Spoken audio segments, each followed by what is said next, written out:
Actually, it's the lead play in our offense. We ask our YN or a tight end to open up somewhere between 6 feet and 9 feet, get an isolation with the linebacker. You tell the tackle to take the defensive end if he's over him. If he's not, to drive down on the first man to his inside. If the YN has the linebacker taken out, he cuts inside. If the YN has the linebacker in, he comes all the way around. If you look at this play, what we're trying to get is a seal here and a seal here. Try to run this play in the alley.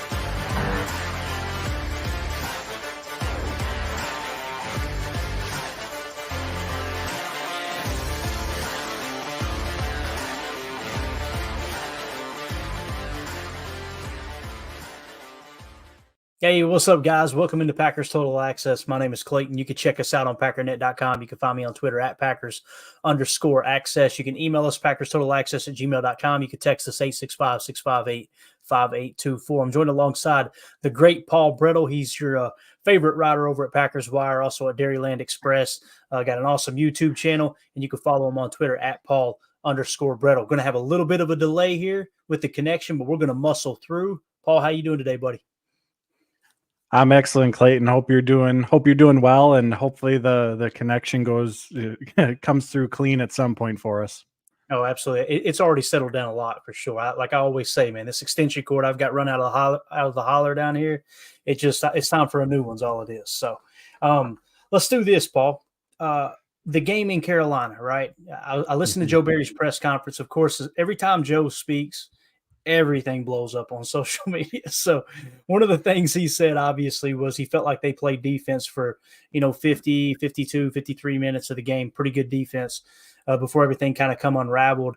I sound like a broken record, but when I watched the tape, and I've got a Chalk Talk episode keyed up here to break down 17 key plays, I came away feeling the same way. I was like, man, if you don't give up that 3rd and 12 there in the fourth quarter with whatever it was, 6-7 minutes left, you're probably coming out there only giving up 16 points, and the conversation isn't even happening. But I'm just curious to kind of see your take. Obviously, there was plenty of mistakes, plenty of contained mistakes, plenty of coverage mistakes, everything across the board. But what was your take from the Carolina game? Biggest takeaways? To put a bow on what we saw from the defense, my biggest takeaway, the thing that I was most disappointed in is that's the end result that we saw given everything that had taken place. Like this was, I know everyone knows, but this was an offense that was statistically the worst in football. Bryce Young came into the game averaging 5.5 yards per attempt. He had 8.7 against the Packers. He had only 4 games this entire season where he surpassed 200 passing yards. He had 312. The Panthers had 8 straight games where they didn't even surpass 15 points. They dropped 30. And so you take that component, and then you take everything that's happened the 2 weeks prior, the Bucs game, the Giants game. Joe Barry admittedly last Thursday when asked, do you feel like your back's against the wall? Said, yes, he does. Just all that outside noise, an opportunity for that get-right game, again, against statistically one of the worst offenses in football, and that's what we get.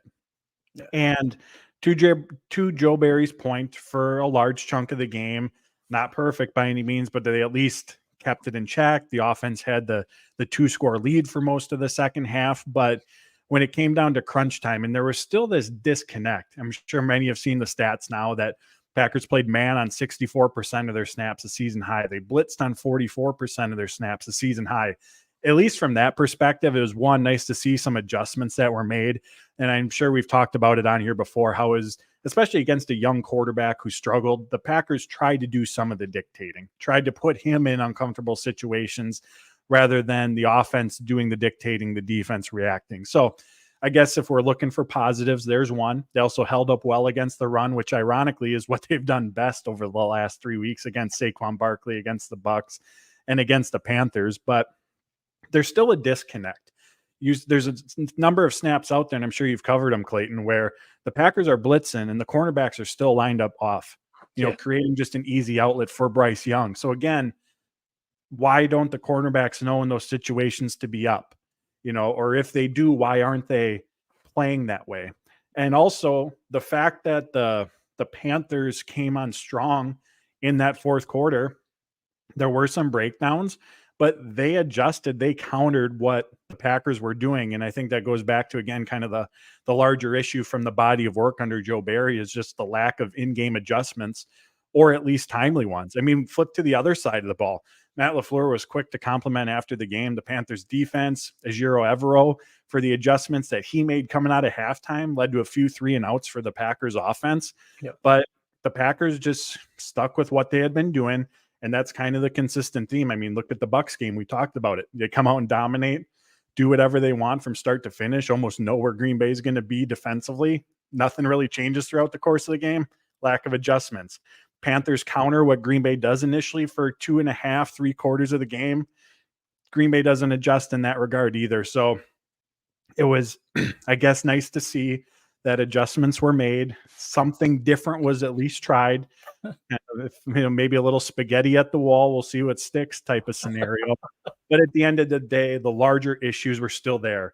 The disconnect between what Barry was trying to implement and the execution, and the lack of timely adjustments. And if not against that Panthers team, do we see them right the ship, so to speak, or at least, trend in the right direction? You get to the question of, well, when's it going to happen? And now they're coming up this week with, the Vikings have Jaron Hall started, but man, that's a dynamic trio of wide receivers that they got in Minnesota. And to end on a positive note with this Panthers game, on the offensive side of the ball, what I will say is, just looking at Jordan Love's stat line, I think it was 17 of 28, like 220 and a touchdown. Like that's become kind of just a ho-hum performance for him. Like, hey, nice game. Like as you're watching it unfold, there was nothing, for the most part, like spectacular that stood out. There were some impressive throws. I know I saw one on Twitter to Dontavian Wicks where he rolls out and sidearms it. But, as the game's unfolding, there wasn't this holy cow moment throughout it. But he put together that type of performance, very, very shorthanded at receiver, led another go-ahead drive in the final minutes. That's the third one in the last 6 weeks. We remember the Panthers game. We remember the Raiders game. We remember the Broncos game, how all those ended.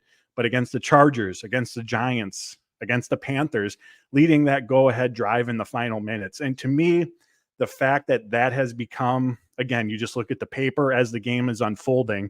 You're not like, oh, wow, look at what happened. That's what good quarterbacks do. Absolutely. That's how good quarterbacks perform on a weekly basis, regardless of what the circumstances are. And they put up numbers that as you're watching, you just kind of seems natural.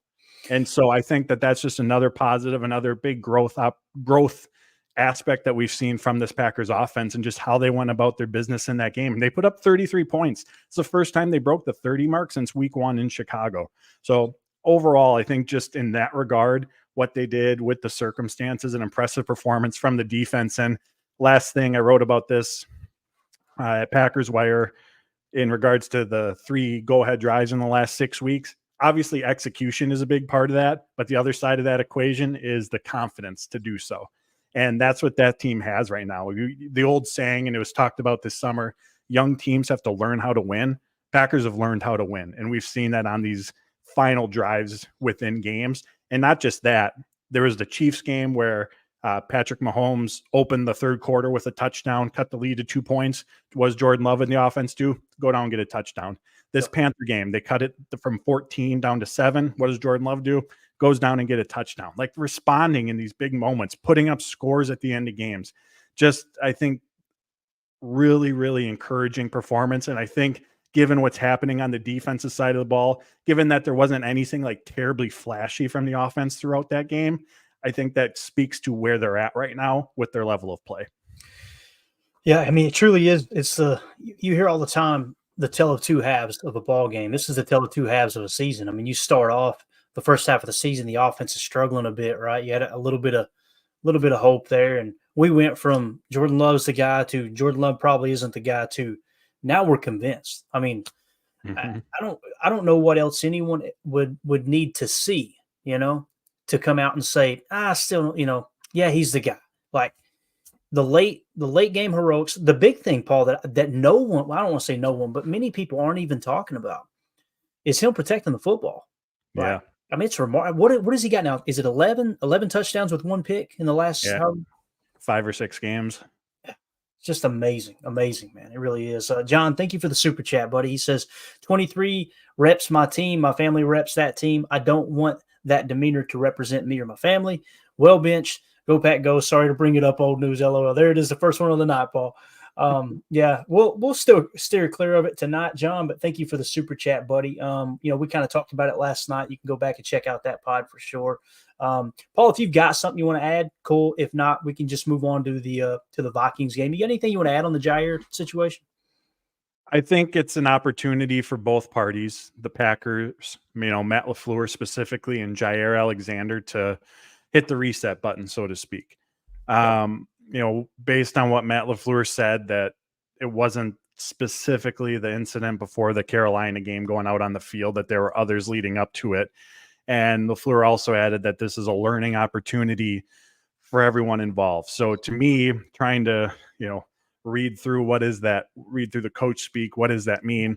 Sounds like there's been some previous incidents throughout the season, whether it's been in recent weeks, months, whatever that timeline looks like, where Matt LaFleur as a learning opportunity for himself in how he handled it, because whatever the consequences were, and maybe there weren't any, again, we don't know. Matt LaFleur was asked if before getting to suspension, if fines were involved at any point, and he didn't answer that question. So whether there were consequences for previous actions or the consequences that the Packers implemented weren't enough to change, how Jaire was going about things. Again, a learning opportunity for Matt LaFleur.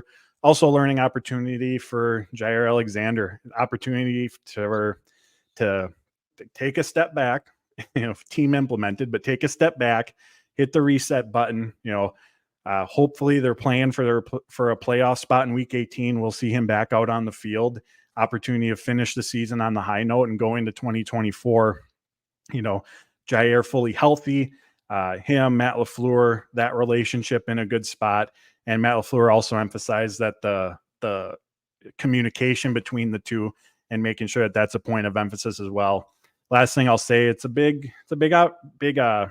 pivotal moment. That's the word I'm looking for. Pivotal moment for Matt LaFleur right now. Not just solely this Jaire situation, but Devondre Campbell's tweet, how this whole Joe Barry thing is playing out. If we operate under the assumption that he's going to move on from Barry after the season, it's his 6th coordinator in 6 seasons. If they hire a new coordinator for 2024, 3 special teams coordinators, 3 defensive coordinators, and I guess technically that would be a 7th because Hackett left, but 6 specific to who he's hired, or including Mike Pettin coming on, that he's had to make the decision to move on from. How does he reshape that defensive position group staff that has been constructed as well? I assume there's going to be a major overhaul there. So, yeah. This is a pivotal moment for what Matt LaFleur's got coming up during the stretch on the defensive side of the ball. Because, Adam Stenavich was asked about it today on the offensive side of the ball. Obviously, they're day-to-day, all focus on the Vikings, but Jason Wilde asked him, do you look ahead a little bit, just peek ahead to 2024, thinking about this offense, what they got going at receiver, what they got going at tight end, Jordan Love. And, he admitted, it's fun to dream a little bit about what the potential is and what the opportunity is there. So they got to get the defensive side of the ball right first. And right, I hope that part of that change is not just the scheme and getting the right guy in to teach and, bringing in some different players, but I want to see a mentality change. Yeah. Look at that Monday night game, the Ravens and the 49ers. Look at that Ravens defense. Yeah, they got the play caller. Yeah, they got the scheme, the players, but look at that mentality. The Packers haven't had that since before LaFleur, since before Beard. This goes beyond that tenure. For too long, it's been the, hey, let's keep everything in front of us approach. Don't give up the big play. Like, I would love to see that just kind of more aggressive mindset mentality come in to this Packers team. And I think going outside of who LaFleur knows, what he might want to run defensively, to bring in a diversity of thought, to get some different ideas, to challenge Matt LaFleur in terms of his ideas. Because again, he's controlling the offensive side of the ball. We know that. We've seen the progress, the growth. We just talked about it. But as we talked about last week, this defense is the style of defense he wanted to run. And then he went and picked the coordinator who he thought could deliver on that.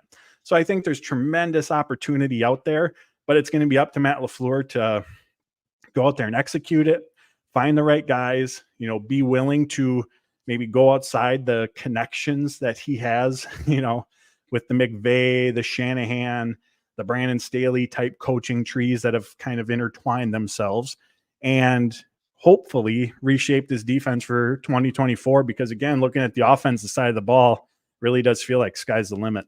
Yeah, it's true. I mean, and you mentioned the Ravens, and I perked up, and we will hold this conversation for another time because, obviously I think we all kind of understand that there's probably going to be a change there, and when it happens, there'll be plenty of time to talk about this. But when you say Baltimore Ravens, two things come to mind. The first one is our linebackers don't attack like their linebackers. I mean, it's pretty clear right now. Are they being coached to not do that? Is it something that they're not on that level as a Roquan Smith and a Patrick Queen? Could be, who knows, right? But the other thing is Chris Hewitt. That's who I keep coming back to. Their passing game coordinator on defense, former player, only played a couple years in the league, to the best of my understanding, but been with the Ravens, I think, for 8 or 9 years now. That's the one that's really piquing my interest. Like, that might be the guy right there. But again, it's early, so we're on to the Vikings. I will say there is that Packers-Ravens connection because they do have Milt Hendrickson in the personnel department. And not so much this previous offseason, but the last couple, there's been several different Ravens players who the Packers have brought in to this team. So didn't even connect. There you go. We'll keep your hopes up for a couple more weeks. At least until they announce Joe Barry will be back, right? But with that being said, let's get a quick preview. I know we probably got a few minutes here. Yeah, we probably however long you got, Paul, 5-7 minutes, whatever. That's the fine. Vikings coming up. I keep telling myself, Paul, I'm like, stay on this season, Clayton. You got a whole off season ahead. Just keep talking about this season. Don't get too far ahead. So with the Vikings this Sunday, obviously we don't know who's going to be starting at quarterback, or did they announce Jaire Hall? Jaire Hall. Okay. So somewhat of a mobile quarterback, if I understood correctly. Mm-hmm. Was he an undrafted, or was he a fifth rounder? Fifth rounder. Okay, gotcha. So just clean slate, Paul. What's the keys to victory here, man? Maybe 2 or 3 keys to victory against the Vikings. What are we looking at here this Sunday night on primetime? Yeah, so obviously we know about the Vikings pass catchers, Justin Jefferson, Jordan Addison. He did return to practice today for Minnesota. He was day-to-day coming into the week with an ankle injury. Their third receiver, KJ Osborne, I mean, even he's approaching the 600-yard receiving mark this season. And there's been a lot of ups and downs at quarterback since Kirk Cousins got hurt. We've seen Jaire Hall for, I think, about 22 snaps previously. Josh Dobbs had a stretch of games. Nick Mullins had a stretch of games as well. But this is still an offense that's dynamic, can move the ball through the air regardless of who the quarterback is. They're coming into this game ranked 6th in yards per pass attempt this season as a collective unit. Nick Mullins, Josh Dobbs, both shown the ability to push the ball downfield when you got a guy like Justin Jefferson with Jordan Addison. And so we know about the challenge that's going to provide for this Packers pass defense that's really, really struggling right now. And I don't think any Packers fan is going to be overlooking, who the quarterback is, given how the last few weeks have gone on. But one other added wrinkle to it with Jaire Hall starting, and you mentioned it, is his mobility. And Matt LaFleur talked about it today, how they've struggled with mobile quarterbacks. The most recent one being Tommy DeVito. Whether it was flybys, as Matt LaFleur called it, where the pass rushers were undisciplined, I'll say, and getting too far upfield, creating massive running lanes for him to just step up and take off from. You seen it in Carolina too, Paul. Mm-hmm. Yep, that as well. Also some designed, read option looks for DeVito, but Justin Fields rushed for, I think, 60 yards in week 1. Justin Herbert rushed for 73 yards in week 11. Russell Wilson and the Broncos, he only had 1 rush attempt in that game. They did a pretty good job of keeping him in the pocket, but it was a 21-yarder in the second half, picked up a key first down in that game. So Matt LaFleur referenced the struggles that they've had with mobile quarterbacks. And the Vikings, from a pass protection standpoint, have held up well for the most part this season. The Packers' pass rush has been up and down. I mean, when they're on, they're really on, but they can have the tendency to go quiet as well. And where things can really stress this defense is when Hall gets outside of the pocket. Because then as the defender, Jefferson, Osborne, Addison, they're going off script at that point. It's scramble drill mode. Right. And so that's just an added layer of difficulty for the defense now, for the defensive backs that you have to defend. And of course, you can't abandon those assignments, which potentially leaves a ton of wide open grass for Jaire Hall to take off and to extend plays. And the Packers are coming off a performance where we just talked about they played man on 64% of their snaps. I think this is a game where they're going to switch back. The pendulum's going to swing in the other direction, playing zone, because when you have a mobile quarterback, you want your defensive back's eyes forward. You want the vision on the quarterback, versus if you're playing man, your back gets turned to him, potentially create some bigger scramble opportunities for the quarterback. So again, we know about this Vikings trio of receivers. We know the struggles that the Packers have had defending receivers, defending the passing game in recent weeks. But the fact that Jaire Hall starting is going to add an extra layer of this, because if they don't keep him in the pocket, if they don't capitalize on the opportunities that they have to bring him down, and there's rushing lanes, he's able to get outside to expend plays, there's scramble drills. It's going to be an added challenge that this defense is going to have to find a way to overcome. Very well said. You know, I'm just such a boring fan, Paul. I'm of the opinion, stick with zone match. Get away from man. I said it going into this season. You know, it seems like every time we get burned on a big play. Now, granted, the whole Baker Mayfield, it was death by 1,000 paper cuts, obviously, right? A couple of haymakers thrown in there too, but it just seems like every time we try to go to man coverage heavy, it backfires. And when I hear Jaire Hall, like you said, you hit the nail on the head. Them turning their back to him and him being able to scramble, especially with the way the edges are flying up. Like there was one play, I think it was the touchdown pass, I remember correctly, on Stokes, where Kingsley Enagbare, I mean, he's literally 8 yards past the quarterback's original pass set.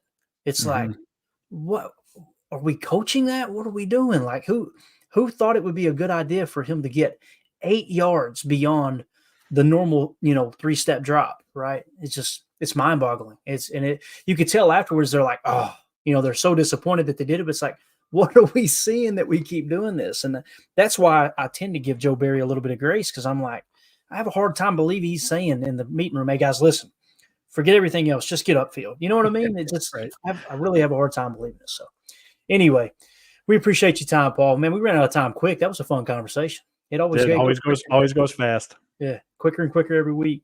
But we appreciate you, and we look forward to the conversation next week for sure.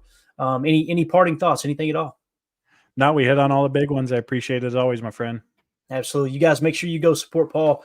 Awesome writer, PackersWire.com. You've got him at Dairyland Express. Check out his YouTube channel, and make sure you follow him on Twitter at Paul_Bretl.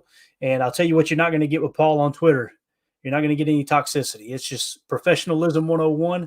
Every now and again, I find myself falling into that rut, and I go, you know what? I need to go over and just study Paul's Twitter for just a second. So we appreciate you, buddy. Thanks, guys. Take care. All right. Take care, pal. And again, that was Paul Bretl, the great Paul Bretl. Love that guy. Always great. You hit the nail on the head there, Andy. Paul, always great. Just brings the facts straight to the point. Love what he does too with his writing. I shared an article earlier today too on Twitter. Actually attached it to the link for this show. So make sure you guys go and click on that. It's a really good read for sure. Appreciate it, Nick. Thank you for the kind words there, buddy. And now we got Tim live in Green Bay. Speaking of toxicity, look at this guy. No, I'm just joking, Tim. I'm just joking. You are muted though. Then you didn't hear me swear at you when you there you go. It was by design, right? So we can do one of two things here, guys. And I'm gonna ask the chat, okay? We can just kind of hang out with the chat here and maybe talk about the injury updates. But we can do some chalk talk. Chalk talk's ready. We can do it in the morning. We can do it now.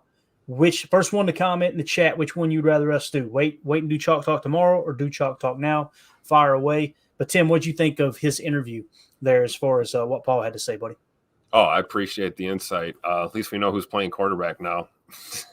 I mean, right. We sat here, had Mullins on our chart, right? Yeah, I was kind of looking forward to Nick Mullins. I could just see so many strip sacks, Oh, yeah, that was wishful thinking on our part, I think. We talked about that a couple of days ago. But, no, Paul's got it right, and really enjoy his work, and it's always a treat having him on. once a week. So looking forward to this matchup. Yeah, for sure.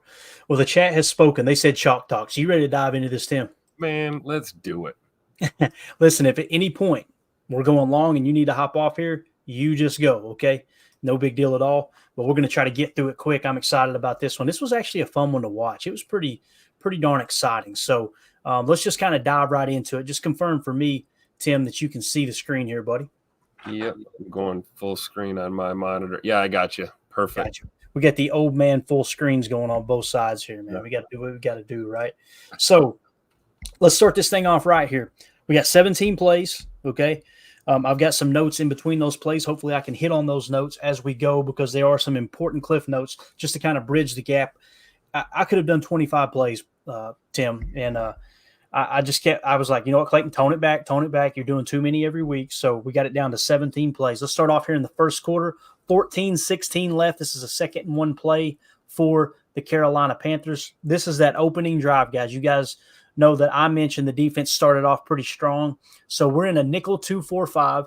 We're in cover 1 robber, will blitz. Okay, so we talked about man coverage and blitz heavy all day long, right?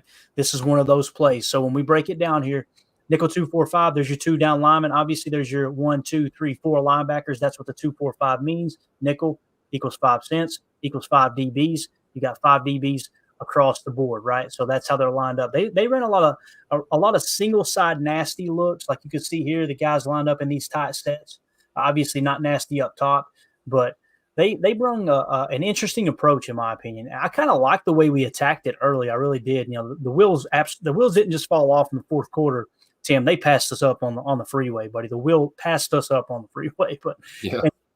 2-4-5 cover 1 robber. Essentially what you've got, robber is when a safety comes down into the box. Okay, so he's going to come down, play zone, and you're going to see him kind of fan out. This is your deep safety. That's what cover 1 means. Okay, everyone else across the board is basically man. Okay, so who is the will? How do you identify the will? Which side's the strong side of the formation? There's your strong side. Here are your 2 linebackers. So your weak side backer would be your will. Okay, that's how you're going to identify it. Now, obviously, you've got man coverage across the board, right? Man coverage. This guy's going to tuck in and then drop out. He's not going to build deep, but you're going to see he wanted to rob underneath, but Keyshawn gets beat underneath. This guy's dropping deep at the other safety position. So here we go. Let's roll the tape. See right off the bat, they use a little motion. That's how you know it's man. You see Jaire following 11 across the field. Play action, and look at that wheel blitz. Come right off the edge there, actually within the B gap here from Quay Walker. Some would call that a scrape. I don't call it a scrape unless there's a little stunt, a little game from the defensive lineman. But you can see Quay just uses his athleticism to get around the edge there. Great job by him. Preston Smith kind of slides into the half sack there. Really, that was all Quay, but just one of those aggressive plays that we were talking about. It paid off early. Like Paul pointed out, you didn't really adjust after halftime. You just kept doing the same thing you were doing all day. Of course, when you're on pace to hold them to 16 points, it's hard to argue with that too. But you can see they just beat their guys here. Tim, that's what you want to see out of Quay. Look at him being aggressive. A little mini rip there, right? A little rip right here to get the hands off of him. Pretty good. But it was all athleticism. And obviously they combined for the sack there. That kind of set the tone early and really allowed the Packers to jump up early. So I remember watching this and just telling my wife, like, I think they're going to send Quay. I just, like, pre-snap, I'm like, please, dear God, send him. He looks good rushing the passer too, man. You know, he's not just a coverage linebacker. Absolutely. And that's what he did. That's what he did well in college. He kind of played that Sam, if you will. I mean, he played some will too, and what I mean by Sam is strong side backer, guys on the tight end side. In that case right there, he was playing a little, some would consider it will based off of the formation, but you could see how that would apply with Sam as well in attacking the B gap. But what I wanted to point out, you got a 3 and out there on the opening drive. LVN then quote unquote roughs the punter, meaning he falls down in front of the punter and barely touches the plant leg. By rule, by definition, it is a rule. It is a penalty. Okay, so what is running into the kicker then? Running into the kicker is when you make contact with the kicker, but it's not his plant leg. Anything that touches the plant leg of the punter, they changed that rule because they were getting roughing the punter penalties just about every time that the punter got touched. So they're like, you know what? Let's tone it back. if they don't touch the plant leg, they want to make sure they protect the plant legs. So I'm not saying I agree with it completely, but that's basically how the rule has been installed to the best of my knowledge. So I'm no rules expert, nor do I play one on TV, but that's how I understand it. So, I want to say this too for everybody in the chat. If the stream goes down, it'll come back, okay? It's because it's detecting copyright material, which we are allowed to use, but the AI on YouTube still detects it and will take it down and bring it right back, okay? So if you come right back into the stream, it should come right back up. If you don't want to deal with that and you want to wait until this video is done, you will have it in its entirety as soon as we're done recording, okay? Just wanted to mention that. So they go 3 and out. LVN gets the penalty. Then they forced another 3 and out. I just want to mention that. I know everybody likes to dog on the defense from Sunday, but they got 2 straight 3 and outs to start the game, and it really put the Packers in a position to do this right here. So we come out. There is 9 minutes left in the first quarter. It's a 1st and 10 play. We come out in a 12 ace, nasty right, Z quick stack, play action, boot strike, Y leak. All right, let's kind of talk about what that means. First of all, the Z quick stack. What does that mean? With Z quick stack, this is your Z receiver right here, okay? He's going to use quick motion. Some people call it speed motion. And he's going to end here where they're in a stack look, when they're directly behind each other or within a half a yard of each other or being directly behind each other. That's what we call stack. So Z quick to stack, that's what that is. The nasty terminology is just inside the numbers. Everyone's inside the numbers. That's what we call a nasty split, okay? So you got your Z to stack, right? We're going to go play action, boot strike, Y leak, slide, okay? So essentially, we're going to run play action boot, and we're going to come out here out the backside off the play action, okay? So what does boot strike mean? Strike concept is when you attack down the field, okay, with a vertical route. It could be a corner, it could be a vertical, and then you have on the opposite side of the field an underneath route. That's called strike, okay? That's the strike concept, all right? And then you're going to have the Y leak, which is essentially a block, a chip, and then he's going to leak out, okay? The ball is actually going to go to Tucker Kraft on this play. So, again, 12 ace, nasty right, Z, quick stack, play action, boot strike, Y leak. Some people call this play action, boot slide as just a quick definition of the play. Let's roll the tape. Good play fake by Jordan. He's got better and better at this, Tim, all year long, man. Watch him sell this fake all the way through. Yep. Beautiful leak there by Tucker. This right here is really exciting. I don't want to get negative, but we talked about Jaire all day long, or all day long yesterday. Look at this guy sacrificing his body, man. Great job by Bo Melton there too, to not block in the back and just kind of get in the way. Absolutely. You'll see him. Well, you might not be able to see it on this angle, but he basically comes across. It's like he learned that from Jaden Reed too. Yeah. Just get in the way and throw your hands up. They can't call you for a block in the back if you throw your hands up. That's So, right. yeah. That's right. Again, And he took that man out of the play too. I mean, 21 there. Was that Chark? I don't know who that is. Yeah. He was No. I don't know if that was Chark or not. No, I can't read his number, but he was more worried about Bo on that play, and he couldn't even get to Tucker. So, there's an extra 8 yards right there. Just heads up. This is what I'm talking about, though. Think about that tweet that went out the other day with the Tucker Kraft quote saying, "I'm just going to do whatever I need to do for my team." Yep. Look at this dude, There it man. is. That's just, I love it, man. Someone sacrificing their body for the better of the team. Whew. It's almost a testament to the old school, good Right. old-fashioned hard-nosed tight end in Green Bay. I love it. Absolutely. So we showed that play because it was an explosive play on that drive. It ended with a Dillon 1-yard touchdown run, okay? So we didn't show the touchdown run because there's really not much to it, all right? So I just wanted to point out Tucker Kraft, explosive play, 27 yards off the play-action boot slide from Jordan Love. Great way to set up that drive there for sure. All right, so now we're going to go to a 2nd and 5. It's first quarter, 6:32 left. We're coming out in a 2nd and 5 here, okay? And we're in nickel 2-4-5, cover 1 drop, okay? So, again, you guys know what nickel 2-4-5 is. Your 2 down linemen, your 4 linebackers, right? I like how they got kind of a wide base here. They come out in an empty set. That's going to trigger like their 11 personnel, empty base. And we're in cover 1 drop. So, as we roll the tape here, what I really want you to key in on, if I remember correctly, I believe it's down here is where Trimble is. No, Trimble's right there in the close to the slot there, kind of playing that Y flex. Watch this play. This is why you don't like man coverage. Everybody's in man coverage. What you're going to essentially see here, if I remember correctly, is Trimble's going to kind of run a double move. Guys, when you're in cover 1 man, one deep safety, right? Everyone else is just man across the board, man underneath. He's kind of playing the drop. If someone leaks out to his side, he's got the drop, man. And this is why I don't like man coverage. All year long, I've talked about it, Tim. I'm like, man, give me quarters, give me zone match, give me cover 3 spinner. I just hate man coverage. This is why. All it takes is a slight move. Watch Trimble. Just upfield, bang, he's gone. And what do you have? You got an explosive play for 30 yards, right? So to me, it's just frustrating because every time we try to go man heavy, this type of stuff happens. Now, what do you expect Isaiah McDuffie to do here? If he doesn't bite on the flat, it's an easy completion, right?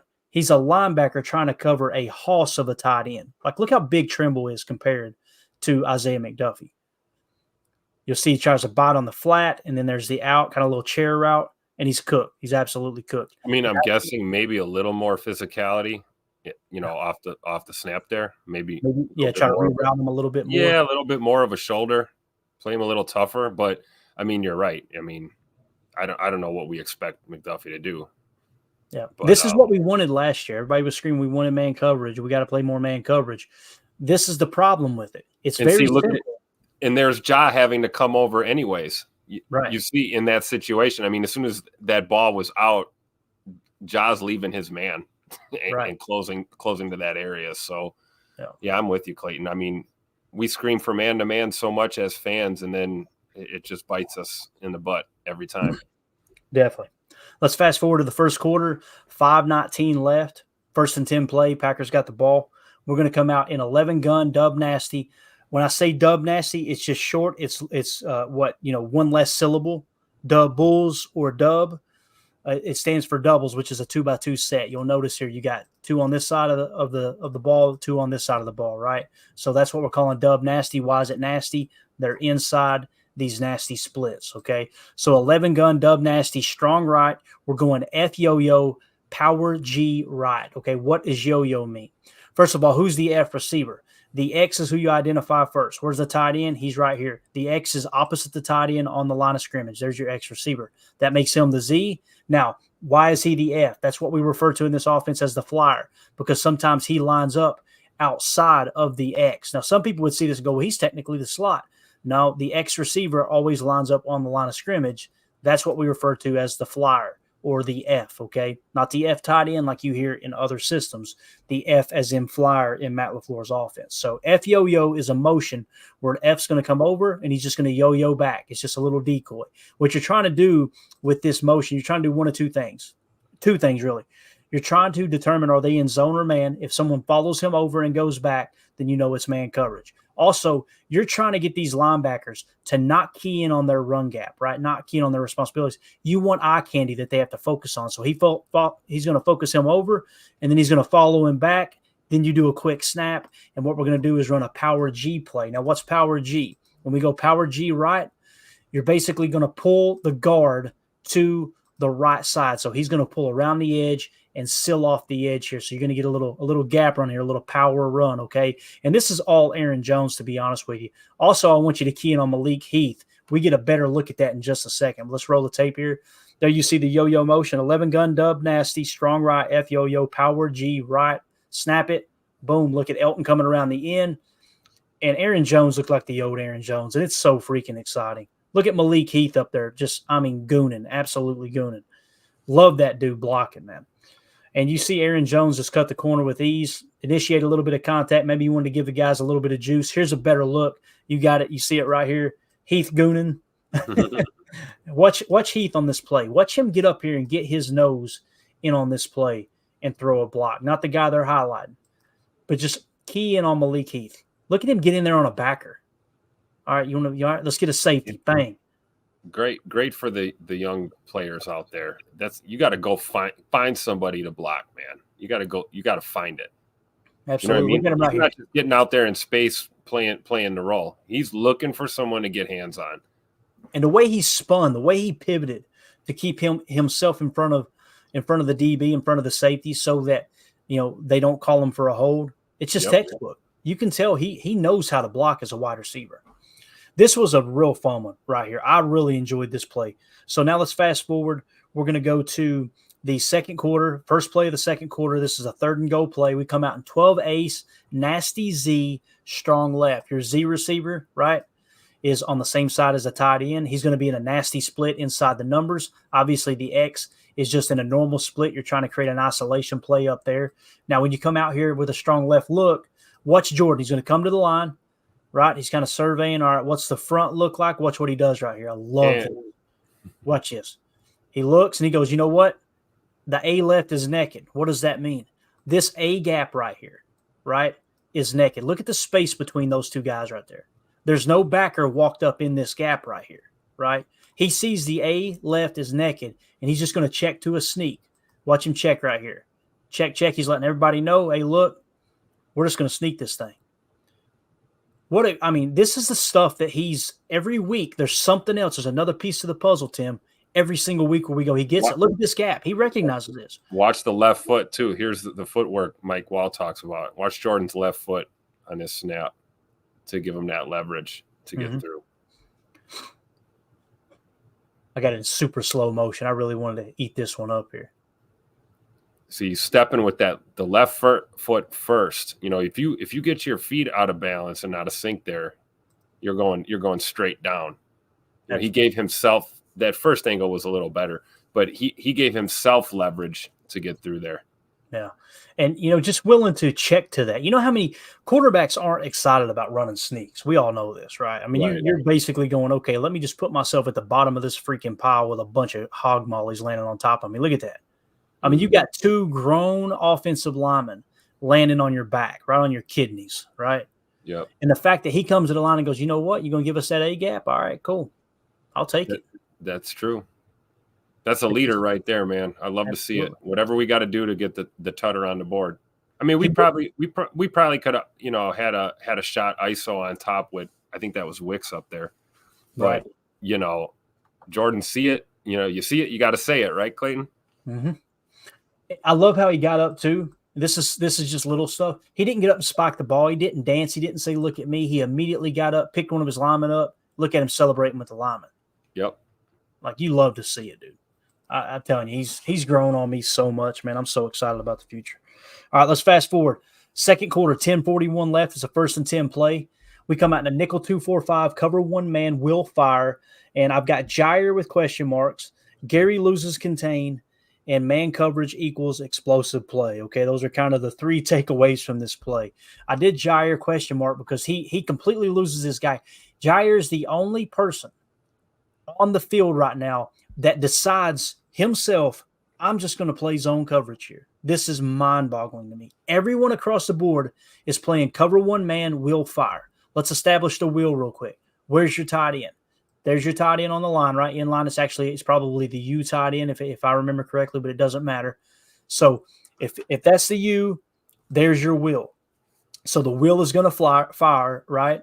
You're going to bring basically 5 guys, I believe it is. Let's see, 1, 2, 3, 4. Yeah, you're going to blitz 5 with the will being the blitzer. You're going cover 1 man. Everyone else across the board is man coverage. Man coverage. You see everybody squaring up, right? Man coverage.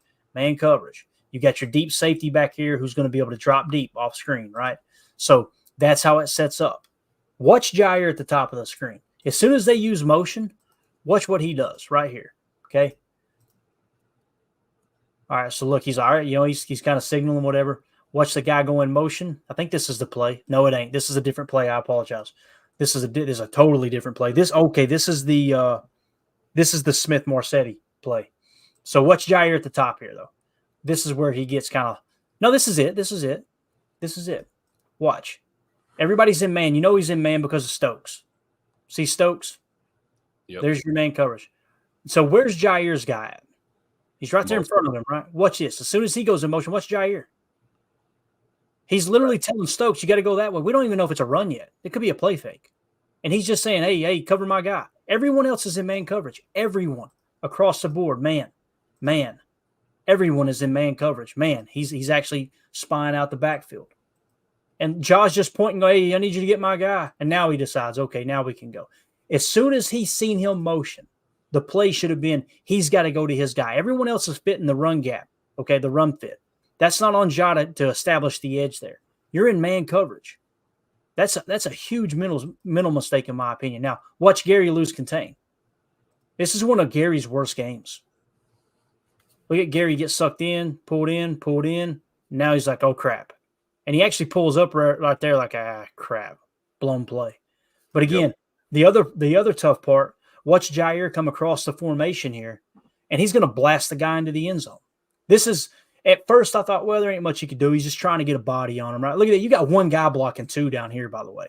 Talk about not being aggressive.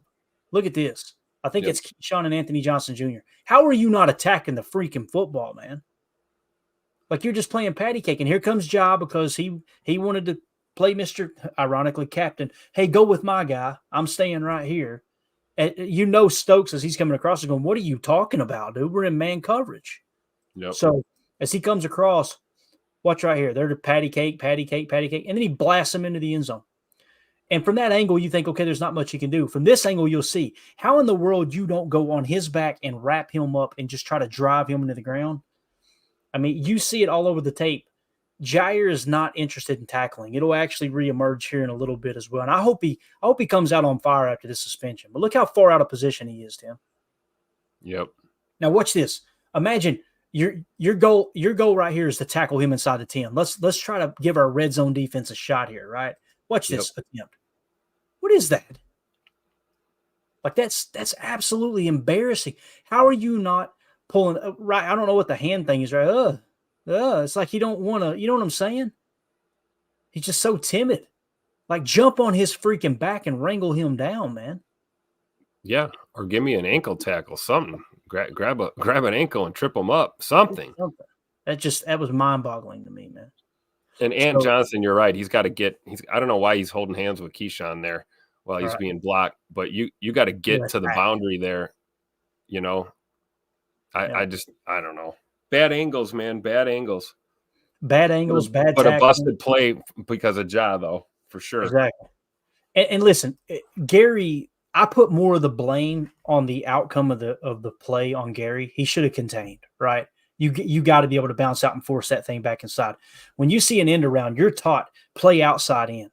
You don't let them get to the edge, right? If they hit the cutback and you ain't got enough hats to make the tackle, hey, it is what it is. But to just give up the edge like that and to let him take it around the end, it's as much on Gary, probably more so on Gary than it was on Ja. But at the same time, it's like I don't understand it. If they ran a play fake and passed, somebody's running butt naked through the trailer park. Because Ja just decided, I don't care, it's man coverage. I'm going to stay right here on my side of the field. It's just mind-boggling. So let's go to the 4th and 2 play. Let's talk about a positive play. You cool with that? So after that, 20-yard touchdown run, obviously the score is 16-10. There's 4:19 left in the second quarter. This is a 4th and 2 play. Huge stop by the defense. We come out in a 34 jam, cover one man, and Enigbari makes a huge play. 34 jam, you got your 3-man front, or your 5-man front with the nose covering the center, and you've got your other 2 defensive linemen that are covering up the guards. This really forces an ISO play, and I really want you to watch McDuffie. He's going to make the play too, but Kingsley Enigbari off the edge, he's reading it. Look at his hand right here. He's already calling something out to everybody. They're communicating. He's just going to shoot into the backfield and get some paws on this guy right here. And then that's going to allow McDuffie to clean it up on a 4th and 2 stop. This is one of the positive plays, like I said, for the defense on the day. Watch Enigbari right off the bat, Tim. Look at this burst. No hesitation. He's ready to roll. Look, he knows exactly where he's going. He did not even think about biting on the quarterback. And McDuffie, great job stopping that. Van Ness coming in, cleaning it up as well. Huge stop on 4th and 2 there. Not everything was negative on defense. I like how he's playing the ball too. Like he's trusting his read, but I mean, he's probably not blowing that tackle up because he's playing. It looked like he's playing that ball, man, trying to rip that ball out again. Yeah, absolutely. And I just love it. I think he's going to be a solid backup edge rusher for a long time. Yeah, he's going for the ball there with that right hand. Yep. And then we got, like you said, it's everybody else staying in their gap, man. This is huge. Yeah. This is what this defense is capable of. We've seen it. We just need to see it consistently. Right. And Van Ness, too, watch him initiate contact, shrug it off, and he's right there. Yeah. See him just kind of so good at getting off the block. Yeah, for sure. He's going to be a stud in the run game if we use him right. Yep. So huge play there. Like I said, 4th and 2 stop. McDuffie fired up. The boys rallied to the ball. You love to see it. Kind of set the tone for the rest of the first half there for the final 4 minutes, and it gave your offense a shot, right? You know, the goal here is to win the middle 8, right? We talk about it all the time. You guys probably get tired of hearing me talk about it, but this is a 3rd and 8 play, only 57 seconds left. This is the touchdown pass to Wicks that got Wicks hurt, to the best of my knowledge, but a really cool play. So we come out in 11 gun empty, strong trips right, T slot weak. So if you notice, the T is in the slot left, strong right. There's your tight end. And I want you to watch what our boy Jordan Love does here. Watch him call out some kind of check. I don't think he can, but he does a hand signal. And I believe this is a play where you see Tucker Kraft get that hand signal. And I'm going to tell you what I think it is. Okay, so he comes to the line. He looks it over. I think originally Tucker was supposed to chip here, chip and release. And I think what happens is Jordan changes the play briefly and wants him to run a corner route. Okay, I think that's what happens here. So you'll see Jordan, see him, do a little wrangle look, quarterback check. Went a little quick. Let me go back. Quarterback check. I think he's saying why no chip, just free release, run that corner route, right? So what's the play call? As we get through it, we're going to go snag choice, okay, which is a slurl fade. A snag concept is typically when this inside receiver will go deep and the outside receiver will go underneath. That's the snag concept, okay? In this case, they changed it up a bit where I think it was a choice. So with the snag, you got kind of this 9 fade, and instead of the shallow cross, if you will, the drag route, he's going to run a slurl and sit down right here. We've seen more and more slurls, haven't we, Tim? So, sure have. Yep. So the Y corner up here, and then we're going switch slot cross. Now, you guys know a slot cross is when you run a climb pattern or a crosser with a backside dig. In this case, they used a little switch concept. It was really cool. It was really, really unique how they tied this in. You'll see he rallied it up. As you snap it. On a normal, I'm going to clear it off here and show you what I mean here. On a normal slot cross, this guy runs the backside dig and this guy runs the climb, right? And you're trying to create 2 different windows for each receiver, essentially 4 passing windows amongst 2 targets. But in this case, they did a switch version of it, where this guy, and what I mean by switch is they're going to switch places, okay? So he's going to run the backside dig. This guy's going to switch underneath and run the crosser. And, of course, you've got our boy Tucker Kraft clearing out on the corner route there, right, with that Y release. Now, this is the play where everything's pretty much busted. Snap the ball, you see Jordan kind of steps up in the pocket, nothing's there, and all of a sudden you see, who is that running butt naked through the trailer park? It's Tay Wicks. I want a better ball here from Jordan because he really gets Tay blew up, right? And I think that's how he hurt his chest. You want that nose down so you can just sit down and catch it. Absolutely. Yep. So on this switch slot cross, this is the first time. I've been watching film for a long time. This is the first time I can recall anyone running a switch slot cross. Again, it's usually this, right? But on this situation, it's underneath with the backside dig. Really, really cool how they drew this up. You could tell they were trying to throw a little kink into the defense. The defense played it pretty well, but what you're going to see here from Tay, he's going to get upfield, and as soon as he gets his head around, he looks at the quarterback. He sees Jordan's in trouble, and he's going to break that thing off and come back and give him a second target. If Tay doesn't break his route off right here, Tim, this is a completely busted play. Watch him on this scramble drill.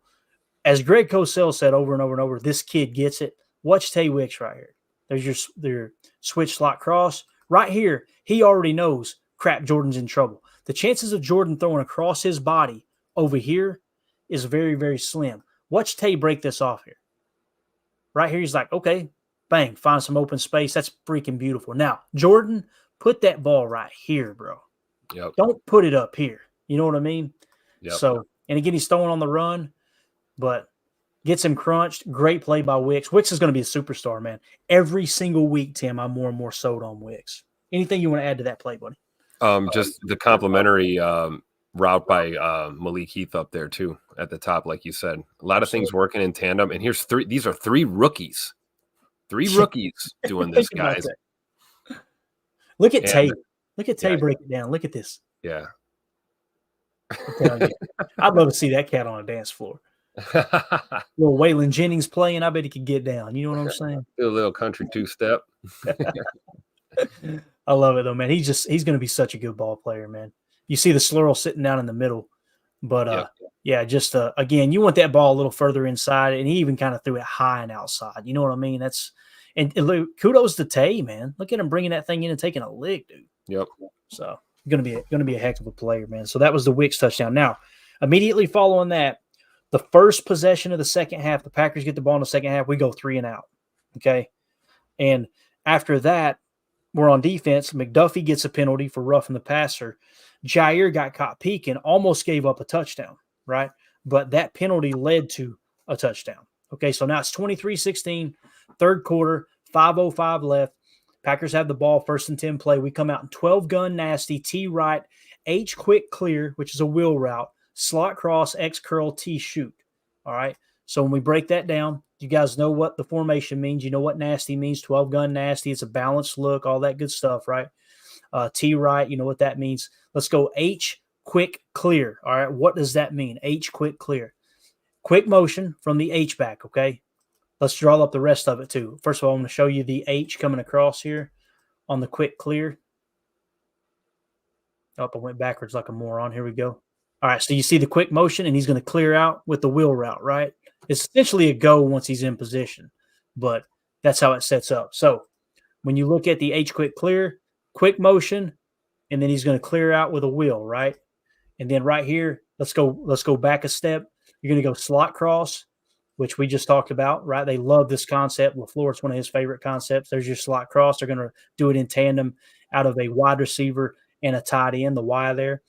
And then you got X curl, your X receiver right here, opposite the Y, is just going to run a little curl route, all right?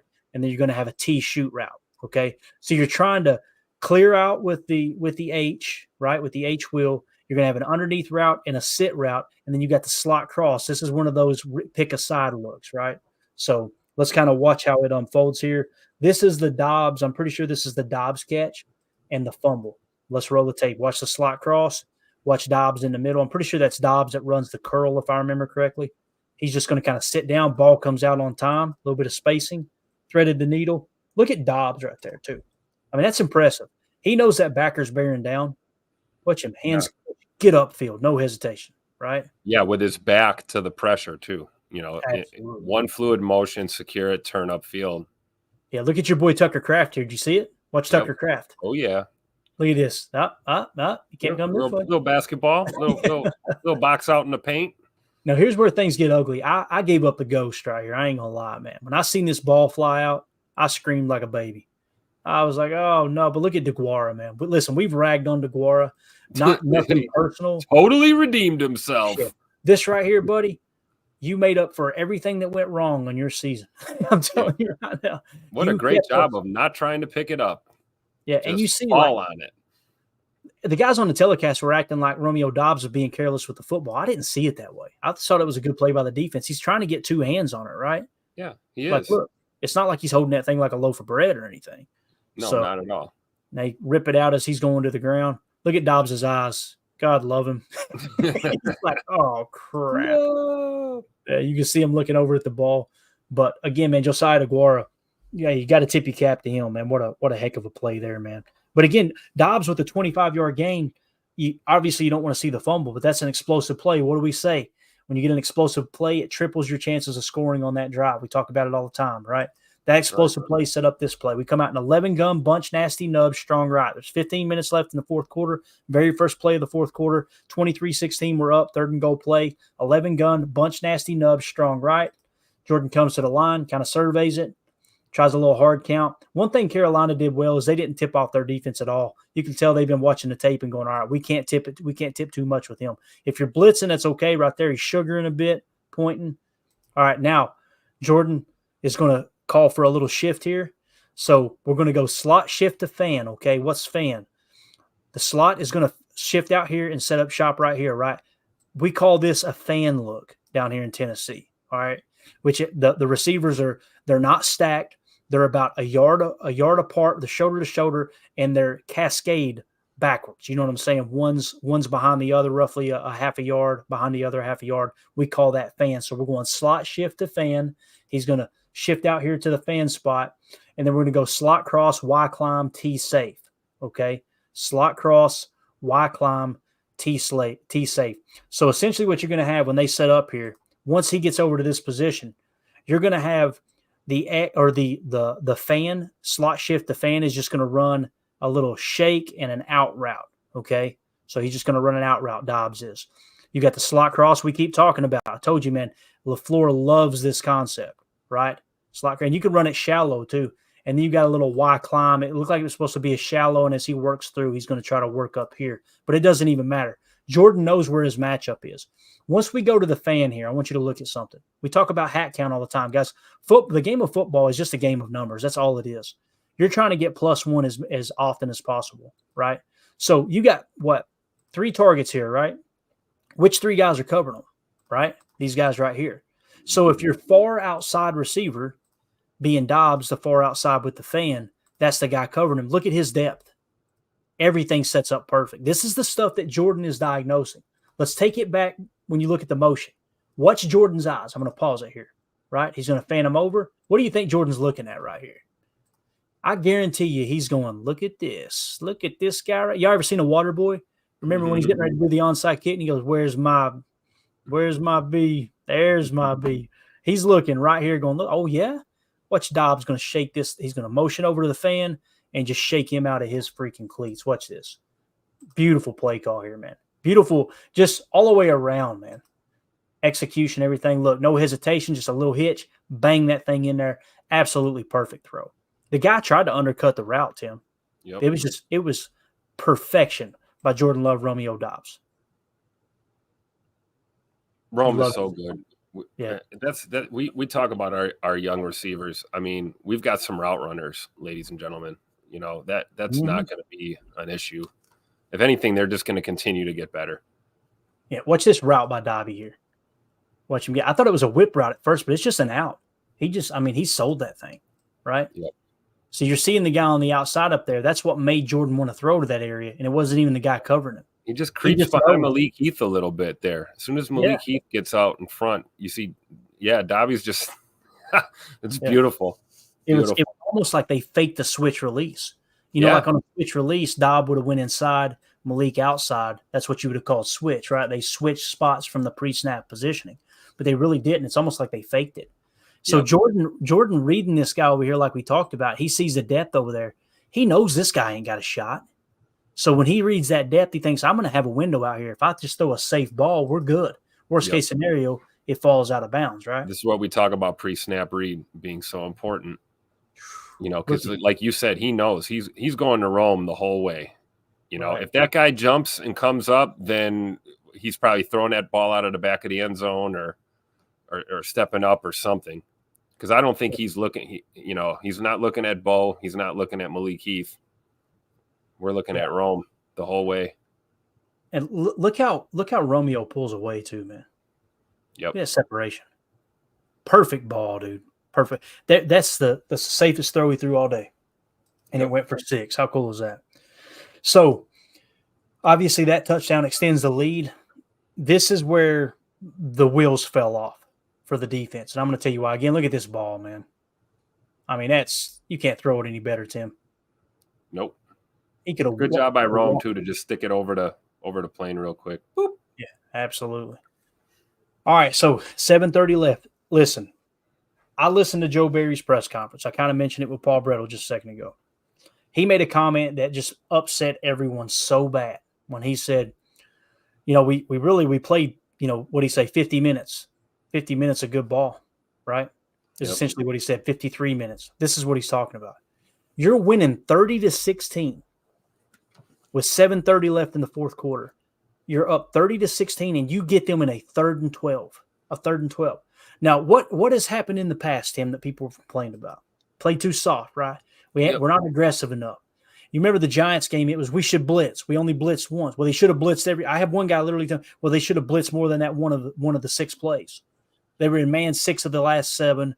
They blitzed once. They should have blitzed more. Well, here you go. You got it right here. We're in cover 1 man, fire 6. Okay, 1, 2, 3, 4, 5, 6. All 6 of those cats are all blitzing. Okay, so we're bringing 6 here. We're in cover 1 man, right? You got Jaire. There's your deep safety. This guy is actually man on the running back or anyone who comes across, or the tight end. I'm sorry, the tight end looking to release. That's his man, right? So he's on man. He's on man. He's on man. I'm going to clear it off. I want you guys to look at this real quick. As we get ready for the ball to snap, okay, look at the depth of each player. Right here, you got roughly 7 yards, 7 to 8 yards that Stokes is playing off. Man coverage. 3 yards in the slot Keyshawn's playing. This guy's off, obviously, because it's the tight end, and he's still trying to sugar a little bit of shell look, but they're not convinced here. You're going to see him kind of come up late, so he can kind of rob in the middle until that tight end releases. If I remember correctly, it's a little chip block and a release, right? So he's man coverage there. Look at how deep Jaire is. This is a 3rd and 12 play. Immediately, people will say, this is the scheme. This is what Joe Barry does. BS. This is the play that I sent the screenshot out that Ryan Wood had the quote from Jaire Alexander July 31st this year saying they brung in Greg Williams, and the first thing they wanted him to work on with was Jaire Alexander on his depth. And Jaire's words, not mine, not Ryan Wood's, not Greg Williams, not Joe Barry. Jaire said, yeah, they're trying to get me to tighten up, essentially is what he's saying, because I prefer to play off. What bit you in the rear end here, and it almost cost you a win on Sunday. These guys are playing closer. Why is everyone else playing closer and Ja is that far off? Someone explain that to me. Yeah. Because just like the play earlier where it was man coverage, and he said, oh, you guys cover him. I'm staying right here. He goes rogue, right? So watch. 3rd and 12, cover 1 blitz. The blitz doesn't have a chance to get home. Look how far off he is. Not only is he playing that far off, look at him backpedaling. Like he doesn't even play catch man here. It's like he's playing a quarters look, but you know he's in man coverage here. Like if he's not in man coverage. Like the last play we looked at? Exactly. That was busted, where he's the only one playing quarters. Right. And with this right here, you see, like, this is the proper technique, right? This guy's just going to kind of cross his face and pick up the first down. Easiest throw that Bryce Young made all day long. Look at that. Yeah. What happened to the Jaire that plays soft off the ball or plays off the ball like this or off the man and then jumps that and picks it off? Drives on it, right? Drives on it, right? Because if you're starting back, you can't possibly think you're going to keep backpedaling. You got to play downhill. Right. Now, if you're pressed up at the line, yeah, you got to be able to move backwards and laterally. But if he truly had the freedom to line up where he wanted to line up there, and he's deciding to play that far off, you've got to be downhill, man. Tip. Not only do you have a safety covering you deep, he's on your side of the field. Yep. This is the part that really bugs me about Jaire. Highest paid corner in the freaking league, and he needs a safety that far over to help him. And then he doesn't even bother using it. Right. Like if you're gonna, now's the time to be aggressive. And then that's the other thing. He's so late. He's late reacting too. You've given yourself more space, more time to react, more time to drive down. And this is what we talk about, man. All the off-field nonsense aside, this is what we're seeing in between the lines. Absolutely. And it's why he is now grading out as the 82nd corner in the NFL this year, according to PFF. 82nd. There are 81 other cornerbacks.